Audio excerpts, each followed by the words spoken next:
So Guardians of the Galaxy left a better impression on me than I initially anticipated. I got a chance to play about 3.5 hours thanks to a recent Square Enix press event, and honestly it put my mind at ease with a ton of the things that I was concerned about, especially following some of the initial gameplay reveals. In this video I want to go over some of my first impressions of it. Of course, this isn't a review or anything, just my impressions after playing about 3.5 hours, about the gameplay, about the game itself, how it actually works, and more important, if it actually feels like a proper Guardians of the Galaxy. Spoilers alert, yes, it really does. I think that the team definitely nailed that part down, but also a few concerns following that, so let's talk about that in this video. Now, I want to start things off with the combat, as this was a major point of concern for me following some of the initial reveals, because for some reason everything seemed a bit too hectic and overwhelming during those trailers. But I'm glad to say that when you're in control and when you play the game,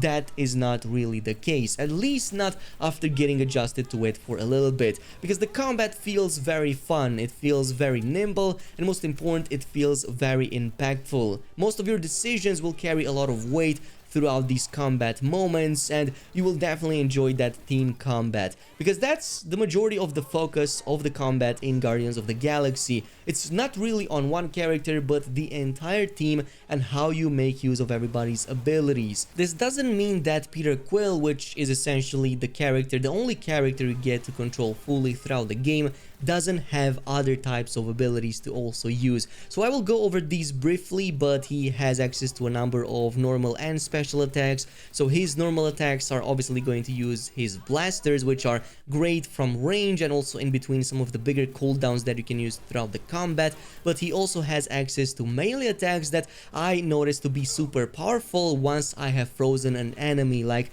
they will shatter an enemy to pieces once you use them against these frozen enemies. This also brings me to one of the special firing modes for those blasters we had access to during the gameplay session, which were these frozen bullets. For now, they seem to be really great against enemies with energy shields to take them down faster, and they also seem to be great during some of the puzzle elements to freeze doors or to open up areas ahead.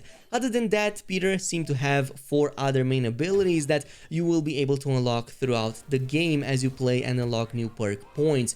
Flying is one of them. This is for better tactical advantage and to avoid some of the incoming damage, but also unleashing rapid fire blaster shots, spiraling out into the air and throwing several grenades down for huge AoE damage is another one. And there was a 4th ability that we didn't see, but I'm assuming it's even more powerful. All in all, Star-Lord feels definitely very agile and very fun to control and play with, and you will make use of his rocket boots a lot. But as I've said, Quill is not the only character you get to control, as you also get to issue commands to the other Guardians. So on the controller, that would be pressing L1 to pull up the team command menu when focusing on a target. And from that point on, you would press either triangle, square, X or circle, depending on which Guardian you want to select and which ability you want them to use next. Just like Quill, all of the other Guardians also have access to 4 types of abilities that you will also unlock as you play the game more. What's amazing about the combat is that there's quite a bit of strategy involved and not just mindless shooting, though I believe you can totally have that option, especially if you want to create a certain powerful team composition, especially in the end game. Now, what I really liked is that each Guardian will be more or less suited for different types of combat scenarios. Like, Gamora definitely seemed to be the one that deals the highest single target damage. Drax, on the other hand, seemed really great at AoE and stagger. Groot was really amazing at immobilizing targets, and meanwhile Rocket was just crazy OP because one of his bomb abilities, so I definitely spammed that as much as possible since it was one of the best abilities to use in combat. I will definitely drop a video later on each of these abilities, as there's quite a bit of synergy going on over there and team combos that you can create for some really spectacular results, but there's a bit of a learning curve and you will have to know which ability works best against each enemy so that you can take advantage of their weaknesses and play against their strengths. I already gave you that example with the shielded grunts that, yeah, the freezing bullets were really amazing against them as you could take them down more easily, but there's other elements of strategy in there to take into account, including your environment. You can essentially like get some of your characters to use the environment to your advantage. Like for example, you could issue a command to Drax to throw some of these explosive barrels that you might find nearby and hurl them at the enemy to deal high AoE explosions, or simply tell Gamora to cut down a suspended crate over the enemies when you're going in a little bit more sneaky. And these are just a couple of examples that I've used at the start of chapter 5. Now obviously in between missions and before jumping into the next one, you get to chill in your main hub of operations, which is your ship, the Milano, which kind of acts a bit like Normandy in Mass Effect from a gameplay standpoint, but obviously it is smaller, so you have cool objects in there to interact with and also like visit other Guardians' rooms and have a chat with them to learn more about the lore and also about their past and their motivations. There's definitely a feeling over there that you're at home, but there's other things in there that you will do. There's also a workbench that you use for crafting upgrades for your character, which also brings me to the next point, which is the crafting. So far you get access to a workbench, but don't think of this as something that you use to craft gear, but rather perks or bonus effects that you use for the things you already have on Quill. So just to give you a couple of examples, you can unlock an ability that lets you hover while shooting, another one that will instantly remove weapon overheat when firing at the right moment, or the ability to charge up your shots with a blaster for more devastating damage. And there's also some generic ones in there too that would increase your HP values and shield regeneration rate, among many other things. But you get to buy these with currencies called components that you will find by collecting them during missions and then spending them at these workbenches. This also brings us to the exploration bit, which is very important in this game and heavily rewarded.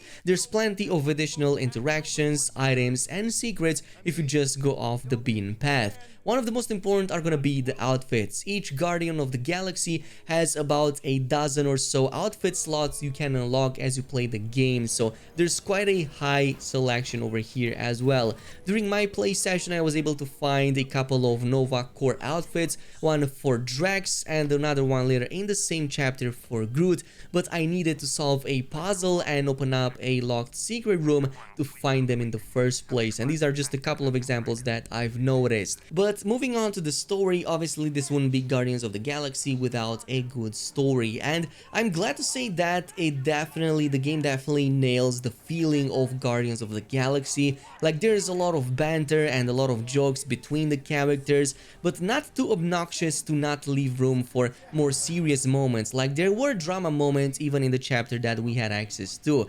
I can see some people getting tired of some of these after a while, but then again, that wouldn't be Guardians of the Galaxy without the banter. That's kind of like the thing with the franchise. So if you can't stand that, I'm not sure if Guardians of the Galaxy as a piece of media is right for you entirely. The only problem I guess that I had with the banter was the fact that the dialogue would cut off if I were, for example, to reach a new story point, which would trigger a cutscene or would trigger a completely new dialogue, which would completely cut over the previous banter that was just happening. So I really hope that that gets fixed by the time the game launches. But overall, there's a lot of choices involved in these interactions. Depending who you agree with during key moments might influence your future interactions with another character that might have wanted something different. Like for example, if you tend to agree with Gamora a lot, that might piss off Rocket quite a bit, and maybe vice versa as well. Now there's also gameplay related choices, especially when it comes to how a mission at hand will play out.